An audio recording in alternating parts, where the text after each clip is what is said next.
Well, greetings, my beloved clients and friends. Coming to you today from beautiful Mount San Jacinto. And I wanted to do a follow-up video to our last two, where we were kind of a three-part series on Trump's economic policy.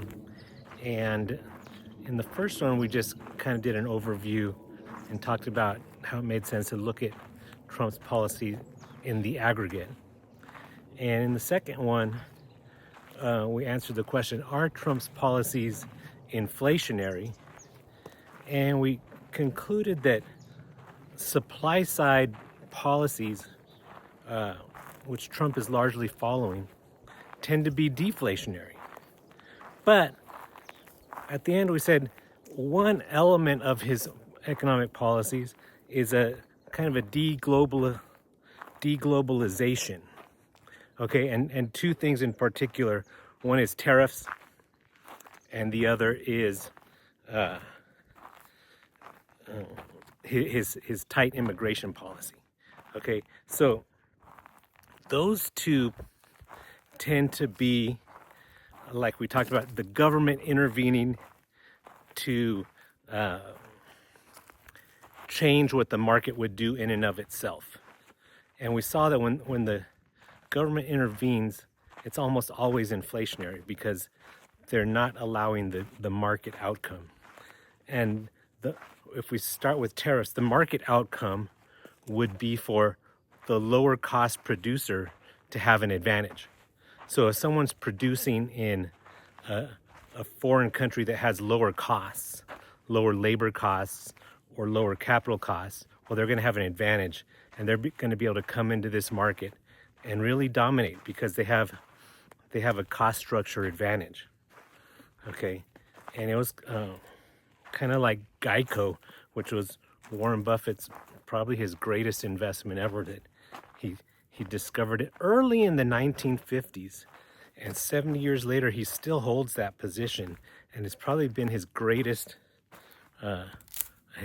investment ever. And he saw that Geico had a cost advantage in that they were direct to consumer. Most other insurance companies had agents, and they have to pay an agent, and Geico was mail. It was in the mail. So they had a permanent cost structure advantage, and that's continued with the advent of email and the advent of online. And so compared to an insurance company that needs to pay a sales force, Geico has an advantage, and they've maintained that advantage for 70 years, and it's been a great investment for 70 years. So same thing with importers. They have a cost advantage in that their labor and, like we said, or capital is cheaper for the products and services that they choose to produce.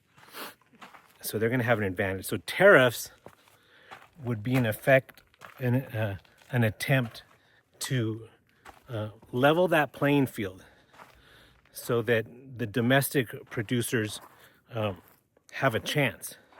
So impose an additional cost on the importers to give the domestic producer a chance. That's what a tariff is. Okay, now that's going to be inflationary. The government's intervening in the market. It's gonna force that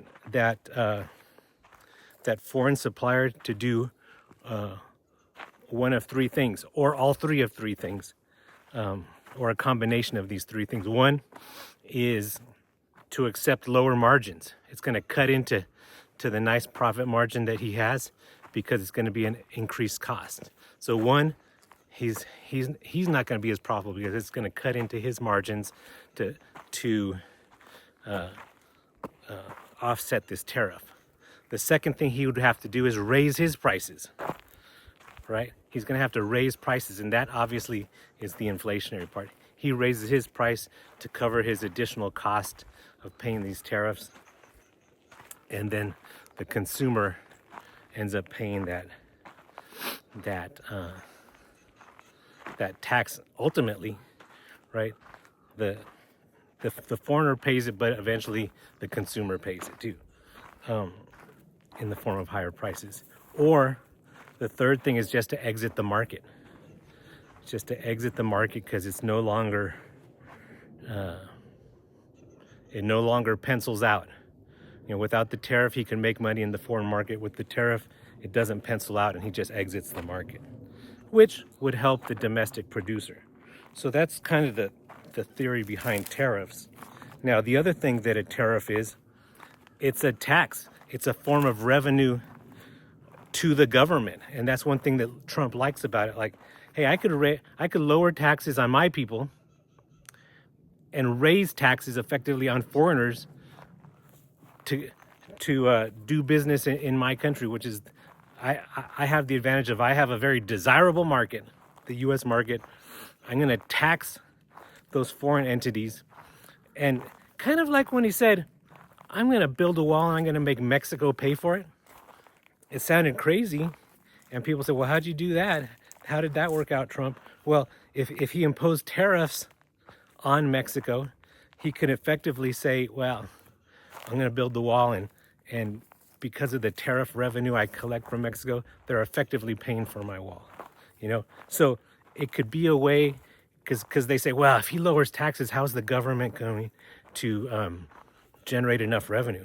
Well, if he lowers taxes, but he gets more tariff revenue, and if overall the economy grows so that lesser tax on a bigger amount increases revenue, the government might still get the revenue he needs. And then if, on the other hand, he lowers government expenses, you know, he might be able to get by with a little bit less revenue. So, you know, when you look at it in aggregate, there's a way that that policy could work out. Now, but in general, tariffs are going to be inflationary. Now, the other thing to consider is this strong talk on tariffs. Is it possible that this is a negotiation tactic? And Trump is a great negotiator, and we saw in his first term that this was a big deal to him. He said, you know what, the trade policies that have been agreed to in the last 20 plus years were terrible. We got the short end of the stick. Even like, you know, the agreements that we have in NATO, how much we give into NATO versus how much Europe gives into NATO. And collectively, they're about the same size economy, and it benefits them more directly. We're protecting them against their, you know, their next door neighbors, and those people that we're protecting against are an oceans away to us. Why are we paying more? Right? So there was a lot of these agreements, including trade agreements, that he said, man, these were terrible agreements. I'm going to redo them. And maybe that's his effect to continue doing that in his second term. And maybe he's starting by talking tough on tariffs to give him the advantage in the negotiations. So he could say, I'm going to talk really tough on tariffs, and then from there I could negotiate. I have something to give back to come to an agreement, and that we end up with better trade agreements with all these global trading partners. So one, yes, tariffs can be inflationary. Two, maybe it's just tough talk to negotiate better trade agreements. So maybe it's not as inflationary as you know, it sounds at first glance, if it's indeed just a part of his trade negotiation tactics, which he's been really good at. So that's a little bit of commentary on tariffs, and let's look at immigration. Now, so immigration, his plan is to build a wall and to secure the border. And people say, well, to shut down the border, maybe it's just to secure the border, because with an unsecure border, we don't know who's coming in. What if the goal was to secure the border so that we knew who was coming in and we can pick and choose who we let in? Because with an unsecure border, we cannot pick and choose who we let in. And not all immigration is bad. If if they deport a bunch of people in the millions, that's going to effectively, you're going to deport some workers, which we need. So that could create a situation where there's a worker shortage, and then employers would have to pay up more to get workers, right? Because they lose a bunch of workers, so now they're gonna have to pay up more to find these workers. And paying a legal person, they're probably gonna have to pay more than an illegal person. And if there's less people applying for these jobs, they're gonna have to pay up. Maybe the immigrants were willing to do that job for less, and now if they're going to have to pay benefits and a higher wage to attract someone else to do that work, it's going to increase the cost. Okay, so losing that labor force is inflationary, and at the same time, they are consumers. They buy food and cars and pay rent, and so with that demand out of the picture, that's actually deflationary. Fewer people in line at the grocery store is going to tend to bring prices down. So there's an element of deportation that's actually deflationary. But in general, it's a higher cost. Now, some of these immigrants are liabilities to the government because they need assistance, and they might be a cost to the criminal justice system. They might be a cost to the legal system. They might be a cost to the education system. They might be a cost to the social welfare system, right? So getting rid of them could lower some costs to government, which would be a little bit deflationary, and lower demand for those services, which could be deflationary. Now, if his plan is to control the border, and then let's say we're gonna kick out the ones that are a straight liability. If they're a criminal justice liability, there's the ones we get out first. If they're a liability to our social welfare system, let's get those ones out too. And let's keep the ones that are an asset, that have jobs, that our employers need, that buy stuff, right, with the money they make from their job. Those ones are promoting a healthier economy. So if his job is to, I'm going to use a word that you might not like, discriminate about who we let in, the ones that are assets, and keep out the ones that are liabilities, that could be a benefit to the economy, because there are some of those that we would really like to have. And that's where some of his supporters might be divided. Some don't want any immigrants to come in, and where, like, say, Elon Musk or some of his more moderate supporters would be like, we need the immigrants to come in that are going to help us.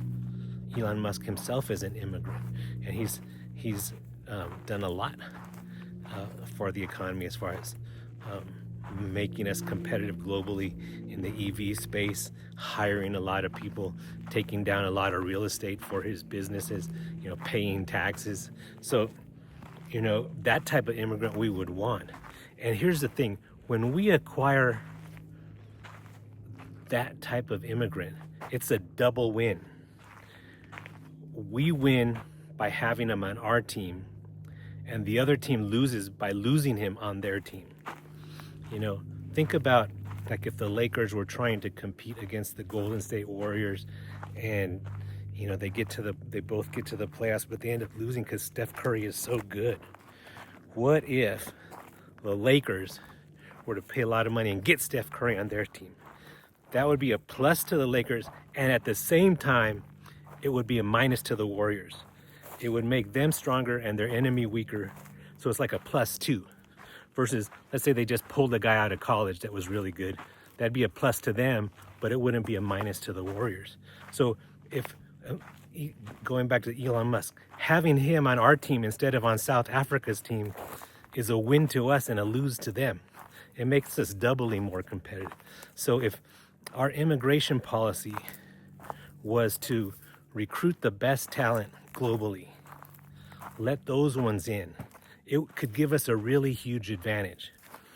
Now, not all of Trump's supporters see things that way, but some of them do. So, but if you think about what if, and maybe that's not his plan, I don't know, but I kind of think there's some elements that are telling him that that should be the plan.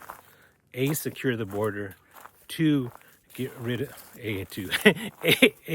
secure the border. B, get rid of the liability type immigrants. 3, bring in the asset type immigrants. Would be a huge win. Okay, and I think about, is that likely from the Trump administration? I don't know, but I think about the state of Texas, and they have a reputation maybe for a little bit of racist tendencies, shall we say. But they also have a reputation for being a huge football society.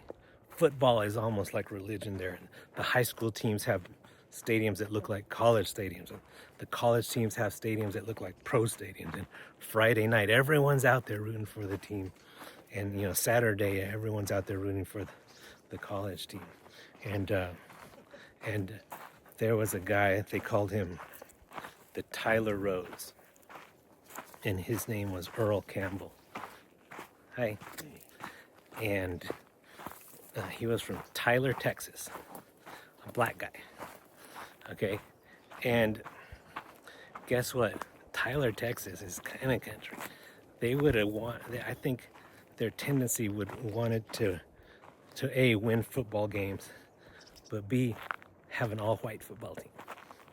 I mean, if we're just speaking frankly. But Earl Campbell was great, and he got them wins, and they embraced this guy, and they loved him. And there was even commercials about him with Walt Garrison, just the pinch between the cheek and gums. It was for like Skoll or Copenhagen or something. And they called him the Tyler Rose. And he stayed in Texas when he went to college, and he played for Texas Hook'em Horns, I believe. And they went 11-0 his senior season. They loved Earl Campbell. And he stayed in Texas in the pros, and his career was with the Houston Oilers. Bum Phillips loved him. And he was amazing. So I see a state of Texas, and they embraced this guy, and they loved him because they looked past their perhaps racist tendencies, and they focused on their desire to win tendencies. And their passion for football tendencies, and that overcame those racist tendencies. So is it possible that Trump supporters would embrace an immigration policy that was A, secure the border, B, be really tough on immigrants that are a liability, but open our arms to immigrants that could be a huge asset, right, and help us win? And I think so. I think winning is going to be more desirable because there's right now this race, and I think we're, as a country, in the lead, and we've been in the lead for the last 20 years, and that's technology. That's the area where we've been winning. You know, our Googles and our our Apples and Facebooks and Amazons and Nvidias and you know, our tech companies and our Silicon Valley has been bringing us big wins globally as a nation, and it's taking its next step into AI, and we got to win, and that might mean having some scientists and some immigrants that are immigrants, and some business executives that are immigrants. And if that's what it takes for us to win and to give us advantage over those other countries, right? If we brain drain those other countries, that could be a huge win for us, right? So when we look at the de-globalization policy, and when we look at tariffs and we look at immigration, there's a way that is not, that it's a plus to America without being too inflationary. So think about that. It's not just a negative, his de-globalization policies. There's some elements that could be a huge positive and without being inflationary. Okay, so that's my thought. That's not for sure that's the path that he's going to take with that de-globalization policy. It could just be straight raise tariffs and deport this labor force and this consumer base. And if it was just that, it would be inflationary. But if there's a method to that madness, it could produce a lot of growth without being inflationary. So that's our thought on Trump's de-globalization policy. Okay, so hope you enjoyed the scenery as much as I have, and hope you guys have a great day.